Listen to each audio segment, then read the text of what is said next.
Hey guys, it's the Villaman here, home theater enthusiast and all around tech lover. Now today I'll be answering a question that many of you probably didn't even know you had. Say you have $1,500 to spend on a subwoofer. Do you get an SVS SB4000 or the PB3000 and say a nice steak dinner? If you want to find out, stick around.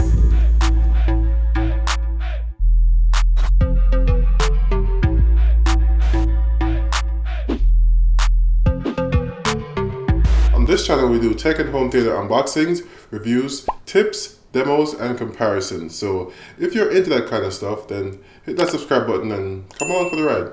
Now I've owned the SB4000 since it came out a little over a year ago, and recently SVS sent me the PB3000 and the SB3000 to check out and let you guys know what I think. So thank you SVS for that. But since I've had them, I decided to put them through the ringer to see what they're really made of. Now the SB4000 is a 13.5-inch subwoofer with 1200 watts RMS of power, while the PB3000 is a 13-inch subwoofer with 800 watts of power. The SB4000 is a sealed subwoofer, while the PB3000 is a ported subwoofer.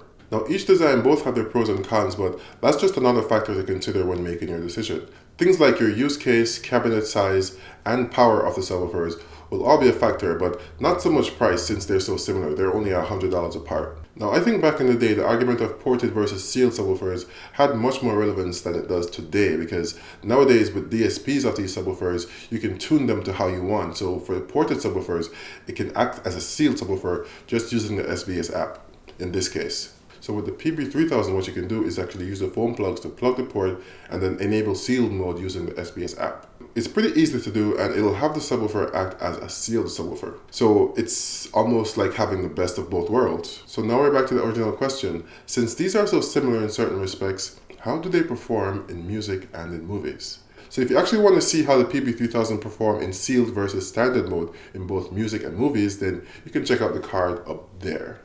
Now to do the actual test, I'll be using the Apple TV 4K streaming box.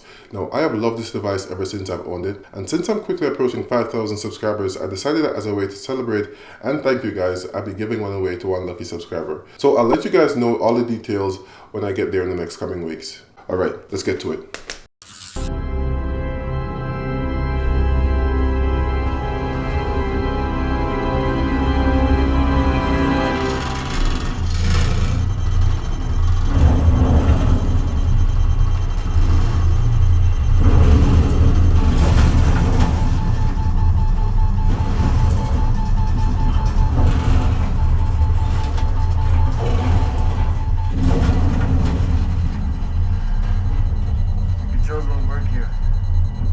Through the bulk, space beyond our 3 dimensions. All you can do is record and observe.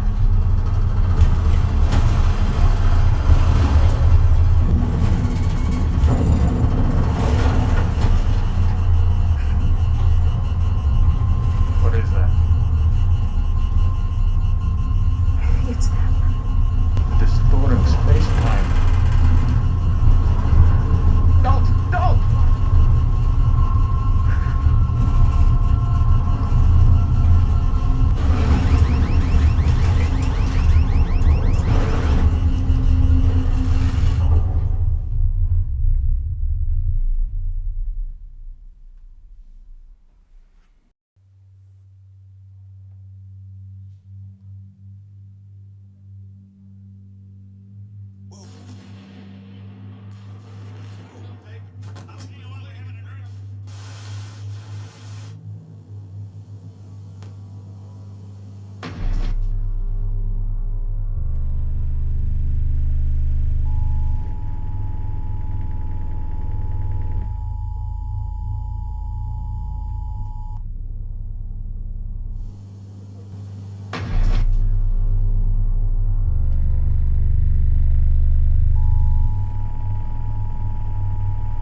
seeing this?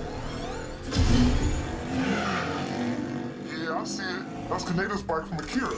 It's a licensed skin over standard frame. No, not the bike. Forget the bike. The girl. I think it's Artemis. The Artemis? The Sixer Fixer?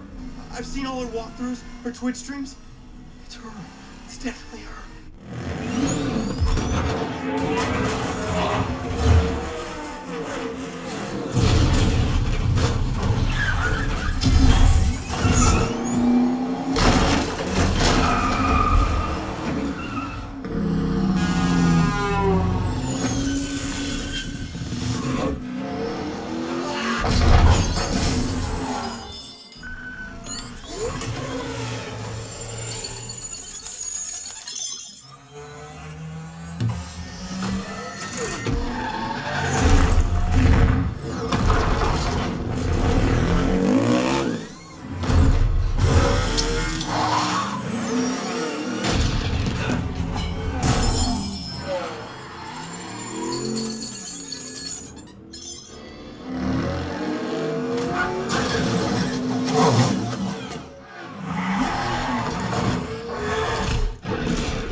Alright, so now that we've actually heard the differences between both subwoofers, what are the main takeaways? Well, the most obvious one is that the PB3000 has more output than the SB4000. It's just a fact in my room. Now, I can tell you after listening to both of these back to back that both of these subwoofers perform extremely well in a home theater setting. The SB4000, because it has so much power, just seemed unfluttered. It could go so much higher. I've pushed the PB3000 pretty high too, so I know it has the headroom also. It just creates a lot more rattles in my room. Now, one of the first indications of the differences in output of both subs was in the calibration. In the receiver, I had to set the PB3000 to negative 27 dB, while the SB4000 was set to negative 20. I added +4 trim to both subwoofers though, to emphasize the bass.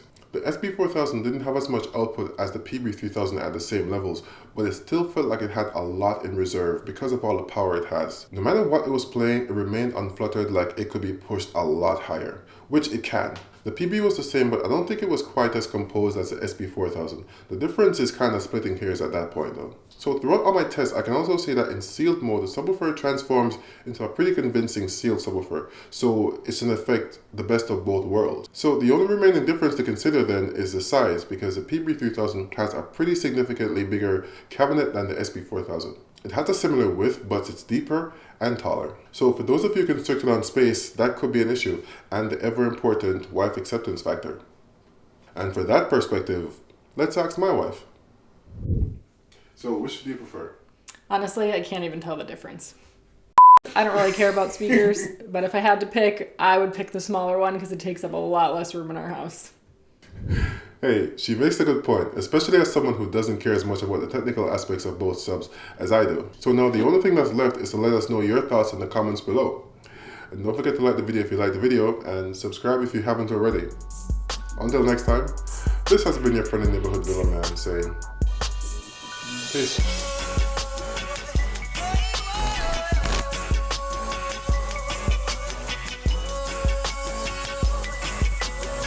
I hate you.